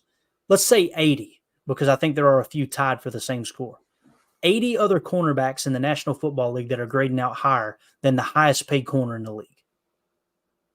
And on top of that, he gets suspended for a bunch of antics behind the scenes. So it's just mind-boggling to me, man. It really is. Again, just 1 yard, Tim. If he had cheated up 1 or 2 more yards, he's batting that ball down. Look how close it is. Game of inches, right? Or if he's biting down, if he's playing downhill. Right. Right? If you're reacting quicker and you're playing downhill from the get-go, you could get there before that receiver does. No. You got to know, and like you say, situational football, right? You know what they need. You can't. You know where the line to gain is. Right. So the other difficult part. Let's rewind a little bit here, okay? The defense got a 3 and out. Then the offense comes out, and guess what they did? 3 and out. Yeah. The play call: first down, incompletion. Second play, you got AJ Dillon on the field, 1 yard gain. Third play was a 1 yard loss, if I remember correctly, or maybe that's coming up. No, it was another incompletion. First down, incompletion, 1 yard run, incompletion, punt. then your defense, after going 3 and out already, the offense goes 3 and out, defense comes back on the field, you get them in a 3rd and 12, and supposedly the best player on the field screws the pooch playing soft. And we're all screaming, this is Joe Barry's fault. Like, you know what? It is Joe Barry's fault. Because if you're watching that happen on a 3rd and 12, I'm going over to him immediately and go, hey, listen, get your head out of your rear end, dude. Mm-hmm. Where's that guy that's begged for the number 1 receiver? We're not talking, I wish he was playing next week just to see him on Justin Jefferson. I'm telling you, he's getting cooked this year. It's driving me absolutely insane, man. Yep. But this is what we're talking about, too. This doesn't even feel like a win. I would love to be sitting here talking positive. But this is why you go from only giving up 16 points to them tying the ball game in 7 minutes. This is exactly why, right? Or 6 minutes, I should say. This is what's actually happening on the field. Is supposedly your best player on the field completely screwing the pooch. So, all right, 7:14 left. Actually, 7:18 left on the clock here. 30-16, you're up. 1st and 10 play. We come out in a 34 jam, cover 1 man, fire 5. So what are we doing here? Cover 1, there's your deep safety, right? You're going to go man coverage. Man coverage. It gets a little bit convoluted in here, but you got man coverage across the board. You got your deep safety established. This right here is going to be your fire. I'm pretty sure he's the guy who's going to fire, which is Quay. Okay, if I remember correctly. No, this is what it was supposed to be. You got your fire 5. These are your 5 that are firing right here. I'm sorry. And Quay is manned up on this running back. The running back stays in and blocks. So if Quay had blitz, you would call this a green dog blitz, which basically means if your guy stays in and block, you blitz. Instead, he plays kind of a little drop. Remember last week, Tim, when we were playing zone coverage and Quay just sat in the middle of the field and didn't cover anybody? There was like 8 yard I remember around him. Watch this play right here. This is cover 1 man, fire 5. So again, we're firing 5 on this play. Watch Quay. He's just gone. Pretty sure this is the play. I may have them mixed up here. Let's see here. Nope. Okay, this is a different play. You see Quay go out in the man coverage on the flat on this one. This is the Stokes play. One of the Stokes plays. That's what sucks. This is Stokes getting beat, cover 1 man. So watch Stokes on the outside here. I've got those flipped. That's coming up on the next drive, unfortunately. So watch Stokes here in man coverage. Cover 1 man across the board. Stokes is grading out, I think, at a 51 now this year. 51. Look, he's playing outside leverage. He knows he's got safety help, but does he? When you got a trips look like that or a bunch, that safety's got to help with this first guy right here, right? The number 1. Yep. The center safety, if you're playing a cover 1 man, the cover 1 safety, the deep safety down the center has got to cover the 1 before the 2 and definitely before the 3. So Stokes has got to know that. He's got to tighten that coverage up. He gets absolutely burnt. It was a bad throw, too. That's how out of position he was. Yep. Watch him right here. He plays outside technique, which is right, but you got to clamp down here, man. Just a little shake, and it's over. And again, not a perfect throw either. It's kind of behind him. How do you not break that up, Tim? Yeah. And how are you? He's got to come flatter there, too, on his angle. Yeah. It's easy for us to sit here. I'm sitting here with my feet up, telling him what he needs right, to do. Right. Me too. But you're right. You're playing pre-snap. This is what we want, right? Force him to the outside, use that boundary as another defender, and don't let him score. Well, he beats you to the inside, and you've got time. You've got time to cut underneath this. Right there, you got time to cut underneath that ball, but he's trailing the man. You're on his back. He's in. You know what I mean? He's in front of you at this point. There's nothing you're going to do there. And listen, Tim, it's not like he's a first-round pick. Okay, I just want to throw that in there. Now, I do want to mention this though. I'm joking there a little bit. Joe Barry today. Joe Barry was asked about him. You know what Joe Barry said? While everyone else is absolutely torching Joe Barry, you know what Joe Barry said about Stokes? Essentially, and I'm kind of paraphrasing. Look, it's only a second game back.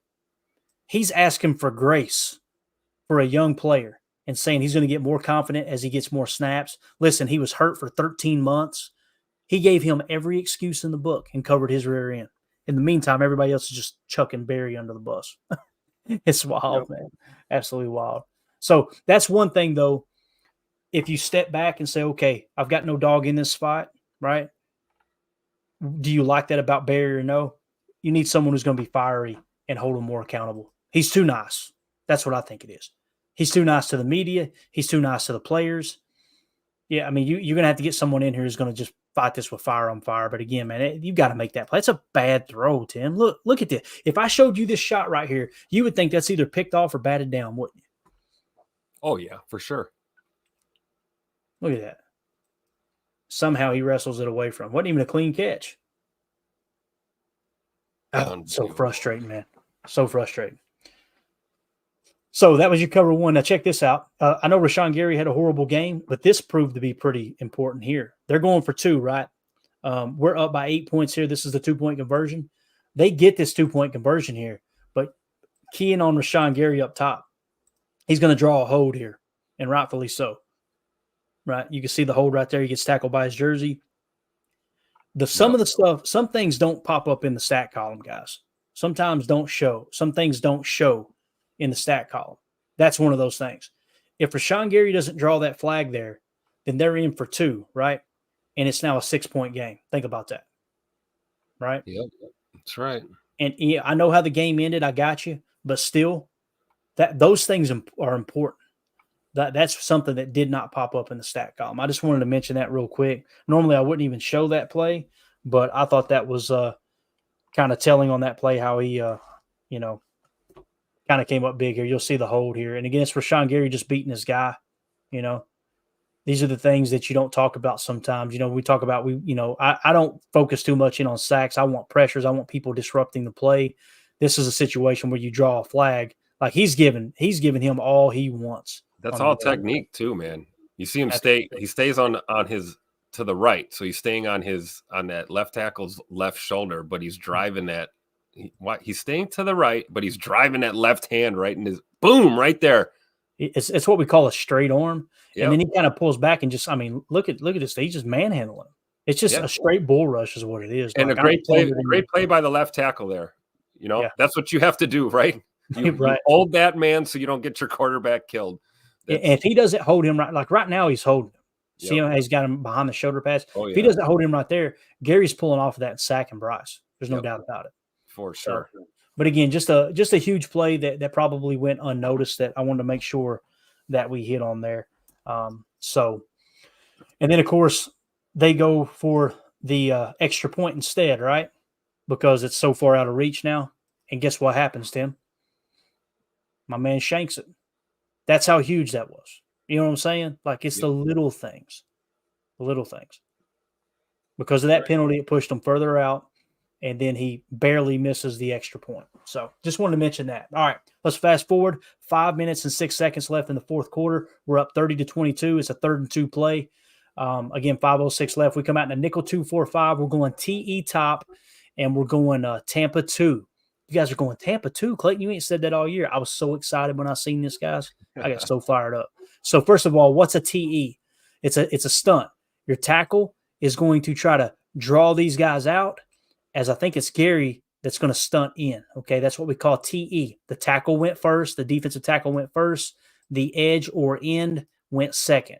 You always go in order, TE or ET. If the edge had went first, cross their face, and allowed the tackle to loop around, then we would call that an ET. But it's a TE. I just said top to remind me it happened up here. Because sometimes I get on here and go, oh, yeah, which side was that on? Now, Tampa 2. Let's roll it forward here a little bit. You see them trying to get set up. I don't like how late they are. Look at who's out here on the boundary. Quay Walker. Why? Because they went empty, right? They went 11 gun empty, and they put their T on the boundary. So we walked Quay out there on him. It's easy to think this is man coverage, and he may even be playing Meg out here because they're so isolated, right, away from the play. But essentially, you're going to be playing a Tampa 2 defense here, and I'm going to explain to you what that is. Notice they're sugaring too. Usually this safety's back here, anytime pre-snap, showing shell. He's in the box here. They're doing a little sugar. So essentially what's going to happen is this guy's going to drop deep, this guy's going to drop deep. They're going to be responsible for deep halves. Deep half, right? And then deep half, okay? The Mike, which is McDuffie in this situation because Quay's out here, is going to cover short to deep down the seam. That's what you call Tampa 2. It's a cover 2 with the Mike backer dropping deep, okay, deep down the center to make that third zone. If nobody attacks the seam, then he just stays at home, okay? So that's going to be your Tampa 2 look. Now, typically in Tampa, the way you play this, You can play it aggressive, but it's all about the hat count. Look how close these splits are right here, Tim. So this guy right here is already going to be playing short. There's basically 3 ways you can attack Tampa, okay? I'm going to kind of draw this up. This is the strength, okay? You've got deep half that should be covered, okay? This guy is going to cover in here, right? In here. So the 3 places you can attack is what we call the base. If you're in normal cover 2, you can attack the base or the bunker, okay? You got 2 bunkers and a base when you're playing against cover 2. Some people call that the hole shot, right? Along the sideline here, the hole shot. So we're going to be playing Tampa 2. Watch how Ja plays this. He bites underneath and lets a guy run. You've got to carry him here. I don't care if it's cover 2 palms or not. It doesn't matter. Right here, you got help in the slot here. Watch him bite. See him get caught peeking here? You got a guy helping underneath. Yep. That's Ja being too aggressive. How do you want to play this, right? And it's just like, okay, forget this guy. We'll just let the safety handle it, right? And what sucks about that is you've got other people trying to attack deep too. So he just bites it right here. He's like, oh, crap. Another blown coverage, in my opinion. Just out of position. Just like with the man coverage play. Just out of position there.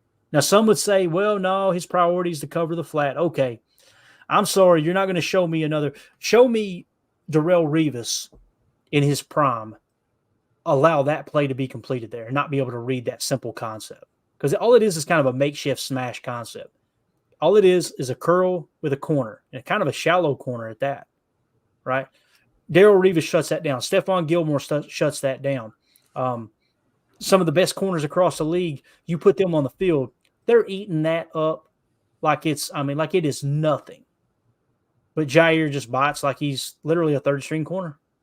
Threaded the needle right into the bunker. And, oh, by the way, because of it, safety comes screaming over and gets a penalty. Right. So, just a tough look, man. Listen, if this was Valentine or Nixon getting burnt like this, I'm not saying anything. But this it's sad because here's Keyshawn finally doing what he's supposed to do in the slot. Absolutely. Which is pick up Thielen here. And Ja's got to know Keyshawn's not carrying anything.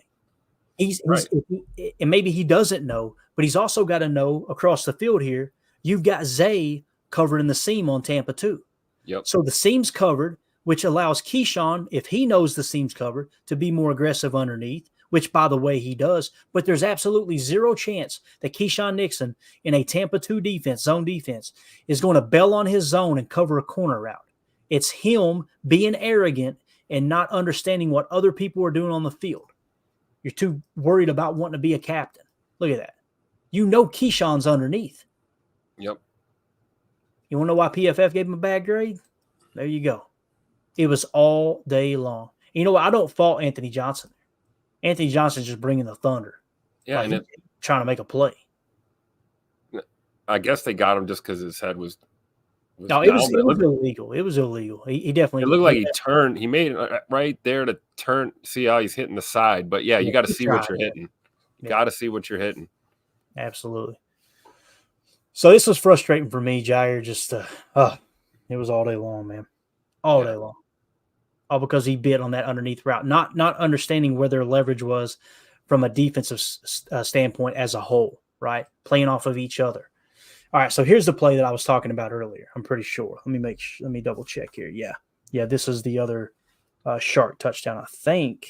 Yeah, if I remember right. So, all right, what you got is a nickel 2-4-5 cover 1 Sam Fire will choice drop, and I said will choice drop for that very reason. All right, who's the will? There's your tight end. That makes him the will. That's Quay. All right, with will choice drop, he can make a decision here what he wants to do, especially if the running back stays in. So we're in cover 1 man again. We wanted man. We got it, boys. We got a heavy dose of man. Cover 1 man. Everyone else is man coverage, right? Man coverage. Look how tight. Look how tight and snug we're playing right here. But I know we play soft. Look right here. Look down here, guys. Look how tight. Look up top. That's your best corner. Like, what the hell are we doing? Why is he playing so soft? If he's so all-worldly, why is he playing so soft? And people will say, well, he's being told to do that. Okay, so everyone on the field was told to play tight except for Jaire. Got it. That makes a lot of sense. The one guy that we brought a coach in to work with on playing. Trying to play tight. So this is frustrating too. Watch Quay Walker. You see Quay Walker, like, okay, he's focused on the run. The running back stays in. Now it's his choice. What do you want to do? You could probably fire, go green dog if you want. He turns it into a drop, right? But I want you to look where he settles in. His eyes go back on the quarterback. Who is he covering? This is 2 weeks in a row. And that's why he's late to get to our boy Bryce Young, right? Now, let's take it back real quick. Another person I want to pick on. This is what me and Paul just talked about. Watch JJ Enigbare right here. Watch how far he rushes up the field, guys. I promise you, they're not teaching. This is what I said to Paul. Like, I have a hard time believing somebody told him, hey, rush 6 yards behind the quarterback. Look how far upfield he gets, Tim. What are you doing? Yep. Like that, there is no integrity to your pass rush whatsoever. And here's the frustrating part is you blitz, right? You bring that Sam fire, right? Here's your Sam because he's on the strong side. That's Isaiah McDuffie. He's going to fire. So you know you got a blitz from that side. If you know the pressure is coming from this side, right? You got 3 guys on that side as far as the hat count. Then shouldn't you just kind of keep him in the pocket and let them hit home? Instead, you just rush all the way up the field. I put that on Rebrovich, right? Like, what are you coaching? For him, just pin your ears back, guys. Go upfield. Look how far out of the play he is. Now, this is going to piss y'all off, but watch Isaiah now. The Sam, watch him get held. He gets tackled. This is mind-boggling that this didn't get called. Watch Zay. Look, he gets tackled, bro. Wow. I seen that and I was like, that's the icing on the cake for me. Like, that's the worst hold I've seen all year, man. Wow. Not only did he hook him at the point of attack, he tackled him. That's a good tackle. Maybe get that running back to come in and teach our defense how to tackle. But just unbelievable. And again, JJ Enigbare took his – look how far out up the field he is, man. And again, now let's go back and pick on Quay again. Look at Quay. Who are you covering? Nobody. Okay, well, let's get to the point late. And then on top of that, here's your first-round pick again, Eric Stokes. Get absolutely cooked. Man coverage. This is all we wanted was man coverage. We got 8 first-round picks. Let's play man coverage. Here it is.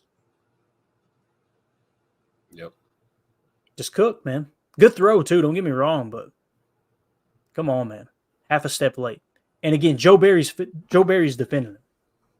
I'm being ruthless right now because it ain't even anything against Stokes. I just get so angry at the fans that just assume because someone's a first round pick, they're good. They're great. You know, like you haven't seen it. You haven't seen it in 2 years. But again, like Joe said, which he'll be gone before he'll probably be out of Green Bay before we get to see it, whether it comes to fruition or not. He's saying, hey, look, it's only his second game back. Let's give him some grace, right?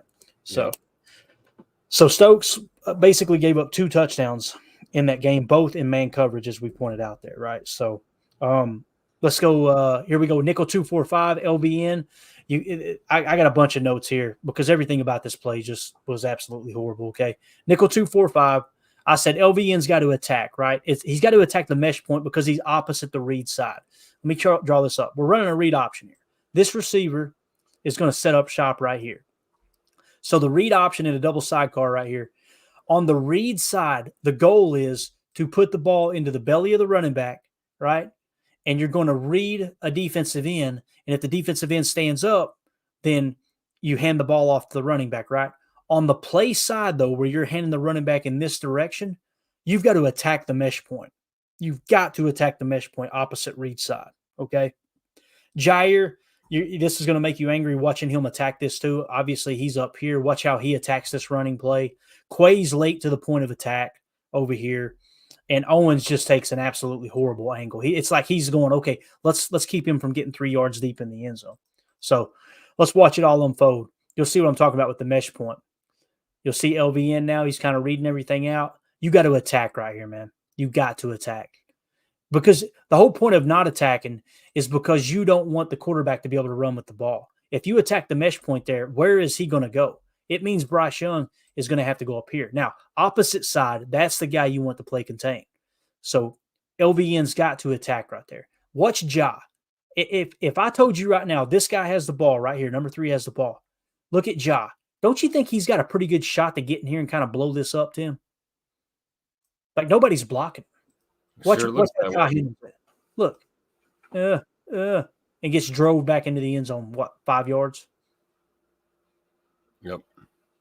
Highest paid corner in the league, and self-elected captain. Look at him right here. It's a good angle. Look at Ja. He has no interest whatsoever in trying to put his nose in there and blow that play up. I'll tell you who used to blow it up. I'm going to tell you who ropes in there and hits somebody in the freaking kneecap is a guy by the name of Rasul Douglas. We've seen it his whole time here, man. That's right. Sure missed that cap. All right, so 30-30, guys. Again, when Joe Barry said that, you played good defense for 53 minutes. That's what he was talking about. You literally, in 5 minutes of game time, not even 5 minutes of game time, really 4 minutes of game time, Tim, gave up 2 touchdowns. What caused the touchdowns? We just showed you. Man coverage, people getting cooked, Jaire being too aggressive on Tampa 2, all the way across the board. JJ Enagbare losing contain or rushing upfield too far, Quay being hesitant. I mean, there's plenty of blame to go around. It was just an absolute collapse. And it's another reason why Joe Barry has to be gone. They are not responding to him. Not responding to him. Like there's just no fire there, man. There was in the first half, and it was just like after that 3rd and 12 play, that's when you felt it, man. It was like the air came out of the room. All right. Tied up 30-30, fourth quarter, 2:43 left, 3rd and 4 play. This is Jordan Love being the new Jordan Love, man. This is what Paul Bretl talked about. We come out in 11 gun, dub nasty. Let's end it on a positive note, okay? 11 gun, dub nasty, strong right T weak. We're going to go F yo-yo flat, X fade, YZ pick and drag. That's a really cool concept. And then we got T safe, okay? T safe is real simple. The T is just going to stay in and block, okay? We're going to play it safe here and put an extra blocker in the backfield. I like that they designed it that way. You're going to go F yo-yo. Who's the F? Your tight end's up here, right? Which means on the line of scrimmage is your X. So this is your F. He's going to yo-yo motion, right? And when he comes back, he's just going to attack the flat, okay? With the X, he's just going to run kind of a fade. They've ran this concept all year long. It's going to be kind of a non-fade, almost like you're going to end up in the same spot as a corner route might end up, but it's going to be kind of a bend. You're trying to get them to take inside leverage and fade it out. And then on the opposite side, you're going to go YZ pick and drag. Watch Tucker Kraft just going to go upfield, and it looks like he's setting up the run block, but he doesn't block anybody. If you notice, he's just kind of lollygagging, trying to get in this guy's way as we run a drag underneath, right? And then, of course, the T safe we explained. But this is that shot play to Romeo Doubs. Forget about where the ball goes for a second and watch what I'm talking about with that YZ pick and drag. Watch Tucker Kraft. He understands this offense, Tim, and that's what's most impressive about him. He's a physical specimen, but there you see the F yo-yo. I think that was Bo Melton, if I remember correctly. Yep. Bo Melton, F yo-yo. Watch Tucker. La, la, la, la, la, la, la. See him? Yep. He understands his responsibility, man. And then he's going to run. If you notice, it's kind of a shallow version of that slot cross we like to run because he's trying to bend out here on the dig, and this guy's already coming across the field. So I just thought that was cool. It may seem really, really simple to you guys, but I think it's the little things that matter. Him understanding what his job is right there to just kind of try to lollygag and run a little natural pick. Pretty cool. Now, let's get back to the play side. This is all Jordan Love going, you know what? When the game's on the line, think player, not play. Wicks is out.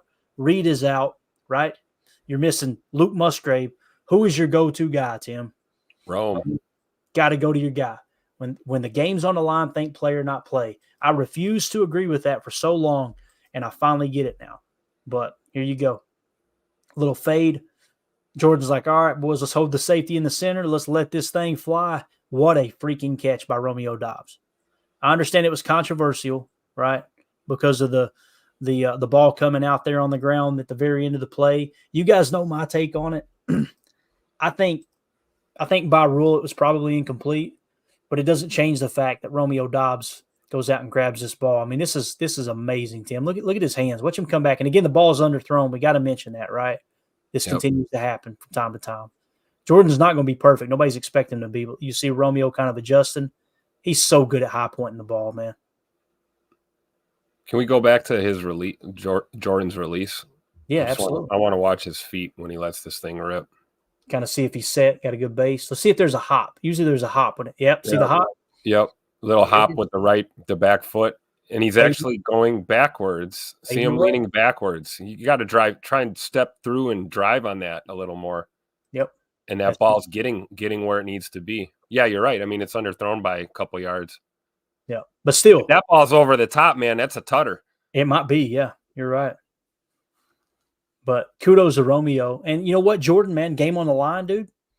Yeah, no hesitation to throw that. That's where he's going. It's just mechanically. Imagine when he gets all the mechanics down. Yep. Like, he's going to be unstoppable, bro. We got us a freaking QB, man. Love it. And again, that's just what a heck of a catch by Romeo. I was hoping we get a different angle, but we didn't. That was the play that got us going, man. That kind of sparked this whole, 2 minutes left now, 2nd and 10 play. It's 30-30. Without that Romeo Dobbs 36-yard grab, you probably don't win that ball game, obviously. That came on a 3rd down, too, wasn't a 3rd and 4, Tim. 3rd and 4, and they're like, screw it. 36 yards down the field. Let's chuck this thing. Now, if it fell incomplete, what would we be doing right now, Tim? Yep. What are we doing throwing the ball 30 yards down the field? Why don't we just run it? I'm the worst at that, dude. I am the absolute worst at that. So here we got the Tucker Kraft play. This was really cool. Dangerous throw, man. Dangerous throw, but Jordan's a gunslinger, dude. There's no two ways about it. We come out in 11 gun, Trey Wright, T weak, X curl, Y out, Haas, T swing. So let's talk about what it means. You guys know the alignment. We've talked about it enough. So we're going to go Y. We're going to go X curl, right? Who's your X? Opposite. There's your tight end, your Y. This makes him the X. Just going to run a little curl route, okay? Y out, right? Your Y, your tight end, is going to run a little out route, all right? And then you got Haas. Haas is a go curl combo. This is going to be a go route, and you're going to have a little curl underneath, okay? And watch. This is a bad decision. I guarantee you, if we were in the offensive meeting room, Matt LaFleur gave Jordan Love a -2 on this play. In no universe should you make this throw, because there's nothing about your side adjustment, your read on this out. You're looking at this guy, right? You're reading these guys and go, okay, do I have the out route? Because basically Tucker's going to run a little out here, right? Watch him hum this tater in here. And Tucker Kraft has got some hands on him, dude. Look, there's nothing that says you should throw that ball. Look, bro, gave me a heart attack. I didn't realize Tucker had it till I seen him running up the field. Yep. But that's what Favre did so well too, right? And it's why we loved him. You get a better angle. That was either going to win the game for us or lose it for us. Right. Watch Tucker. This is a better view. Imagine you're the quarterback and you're trying to read, right? You're trying to determine, am I going to try to fit the ball in there? Is this open? Now, he didn't hesitate. You got to give him credit for that. But watch this. There's nothing that says you should throw this ball, Tim. And it was behind him. Look at Rome up top or in the middle. Oh, yeah. Running butt naked for a minute, wasn't it? But look at Tucker, dude. How do you catch that? Bro, listen, I don't want to say what I'm about to say, but I'm going to freaking say it. I love Luke Musgrave, but you can't take Tucker Kraft out of the starting lineup. You got to move forward with him as your starting tight end, man. Absolutely. And if he struggles, go to Musgrave. Now, the good thing is we run enough 12 personnel, right? Yep. But they're both going to see playing time. But Tucker is just – and he's not even grading out good. That's what's crazy. He just – not yet. Right. He's just doing enough. You know what I mean? To make an impact on the game. But that right there, that with the Romeo Dobbs catch, that won you the ball game right there. Got them nice Jordan 1 cleats on, too. Look at Tucker Kraft. A little style, a little flavor. Look at this, dude. Look. What the hell are you doing throwing that ball? Look at Tucker. It just kind of stuck to his shoulder, too. Like, oh, crap, I got it. Look at that. You know why you throw that ball? Trust. Yeah. Hey, that's a good point. Trust in himself and trust in Tucker Kraft to hang on to that. Absolutely, man. Yeah. It was a fun game to watch, man. And listen, I know this chalk talk's negative. I'm not going to fake it, though, guys. If you see it, you got to say it. That these guys, that defense should be going to these offensive players and be like, hey, dinner's on me this week, boys. Like, and look, Tucker Kraft took a lick in that catch, too. Sure Came did. out banged up. And think of that tweet. Think of that quote the other day. Talking about whatever you can do for your team. Whatever you can do for the coaches. And then this guy right here has caught a lot of scrutiny. Listen, he misses extra points. I got you. Extra points are no longer gimmies. We know the new rule change and all that. But this is ice in your veins, bro. 30 to 30, 22 seconds left, 4th and 11. This is it. You miss it, it's probably going to overtime, or they may even be able to get down the way your defense is playing and get within field goal range, right, in time. Just drilled it. Right down the middle, bro. Just right drilled it. Is that Justin Tucker or is that Anders Carlson? Exactly. I was so happy to see that for him, man. Jordan fired up. This I think there's another replay here too I wanted to show you real quick. It's kind of cool. Different angle. Get everybody's reaction. It's super slow motion, very dramatic. This guy right here, this is the one I'm worried about. I don't know who this guy is, but can we get him a bigger shirt? Look at my guy right there. How is he breathing? Is that a Devontae Adams jersey? Is that what that is? It might have been at one time. The 17's supposed to sit center mass. What is it doing up around his neck, bro? I don't know, man, but it's a lot of green and gold down there in Carolina. You got some cool shades, though. If you guys know this guy, get him on the pod. I'll roast him in front of his face on camera, okay? That's just not a good look there. Listen, I am not a small person, but I don't wear schmediums for a reason. You know what I'm saying? So that was just interesting to me. My man was fired up. He was probably 3 sheets to the wind, right? But you're right, man. There's Packer fans every freaking where, dude. Yeah, man. One last glimpse here, too, of the kick. I believe we got another view here. If I remember right. Let's go 75. Maybe we don't have it. Yeah, we got it right here. Watch him drive through this ball, man. Oh, yeah. I'm excited about him, man. I think he's going to be a good kicker. I do, too. This is what I'm talking about. Just trust it. Enough of this aiming crap. You know, your aiming is when you're getting in your alignment and making sure your strides are right, lining up your kick. I mean, when the ball snapped, you got to just drive through that sucker, and that's exactly what he did. Look at this right here. Santa Claus decided to take the day off and go watch the ball game. Right. This is my favorite too, right here. Look at the guy in the middle, that Packer fan. My man, living his best life. Look at my boy, right baby. Here. Let's go. Look at it right here. Oh man, I love football, dude. I love it. That was a fun one. It was. Like I said, I know there's plenty of negative, but that was a fun one to watch. It's so frustrating because I know people got aggravated that Joe Barry made that comment, right? Yeah. But it's true. Like, I want to go, where's the lie? Where's the lie at? You know? Anything you got to add here? We're an hour and 41 minutes. Good God Almighty. No, I'm glad we got through it though. That's good, man. And I appreciate the work putting it together. You know, we get to see this because Clayton's kind enough to comb through the footage 60 or 70 times and pick out some plays for us. Pretty cool. Pretty impressive. You got it under 20. That's awesome. Yeah, no doubt, man. Deadfish says policy violation for showing fans in the stands. LOL. I wouldn't doubt it one bit. It's probably that Fox logo that kept throwing that up there. So Mike Hebring in the chat said, and who are those wide receivers on the Panthers beating our first round cornerback? I challenge anyone to name any of them. The only one I can think of was DJ Shark. Yeah. You know, DJ Shark's claim to fame was playing in Jacksonville where he did pretty much absolutely nothing. He's kind of a vertical threat. He's kind of a big guy, but man, it's just, I get it. We need a new DC, but if this is how these corners are going to play in man coverage with a new DC, they're probably not going to be here long. Because if you get someone who's no nonsense from the Baltimore Ravens staff or, you know, the San Francisco 49ers staff or something like that, they're not going to put up with that crap, Tim. And that's another downfall to Joe Barry. Like him defending Eric Stokes, you know? It's like, come on, man. Now, you don't want a guy that's throwing your play, you know, his players under the bus, but you do need someone that's going to put their foot down. Yeah. You know, for sure. Absolutely, man.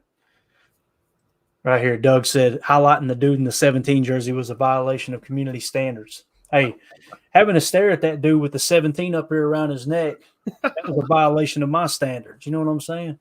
Maybe that was an Anders Carlson jersey. That was a on field. He got it from Anders himself.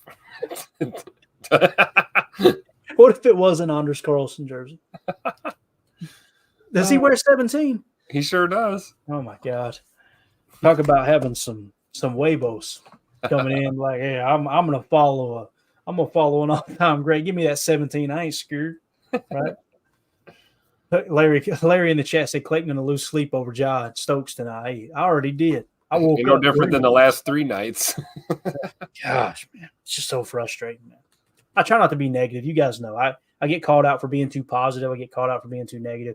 I'm an emotional fan like everyone else, but when I watch that unfold, it's just like, oof. And then to have the audacity after the game, Jaire to say, "We just got to run the call it's called," like it was the call.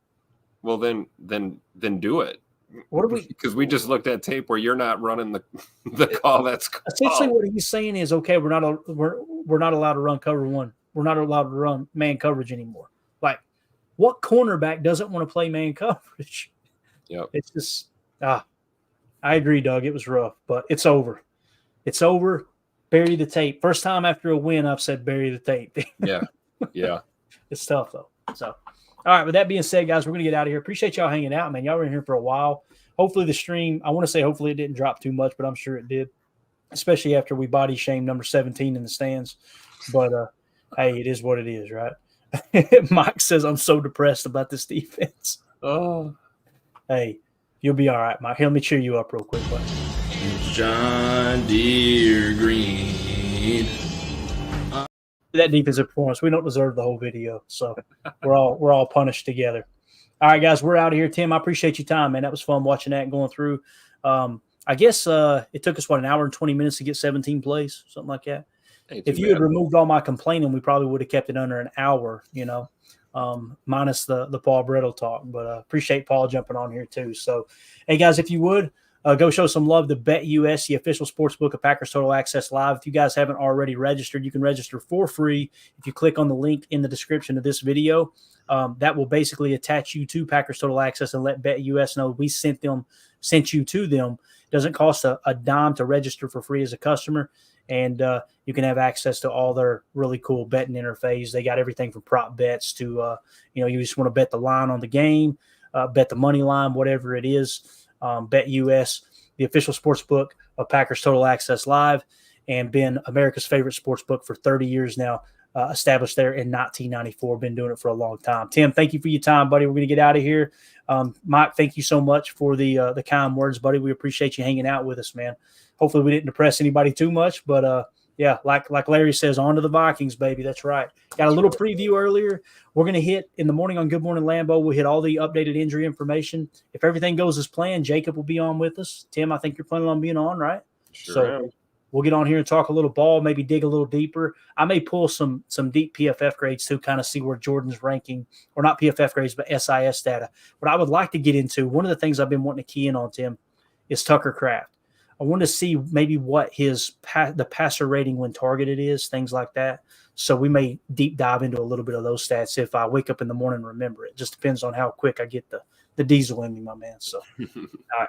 We're out of here, guys. Appreciate y'all hanging out with us. As always, let's go out and be the change we want to see in the world. Go Pack, go. The power sweep. Actually, it's the lead play in our offense. We ask our YN or a tight end to open up somewhere between 6 feet and 9 feet. Get an isolation with the linebacker. Tell the tackle to take the defensive end if he's over him. If he's not, to drive down on the first man to his inside. If the YN has the linebacker taken out, he cuts inside. If the YN has the linebacker in, he comes all the way around. If you look at this play, what we're trying to get is a seal here and a seal here. Try to run this play in the alley.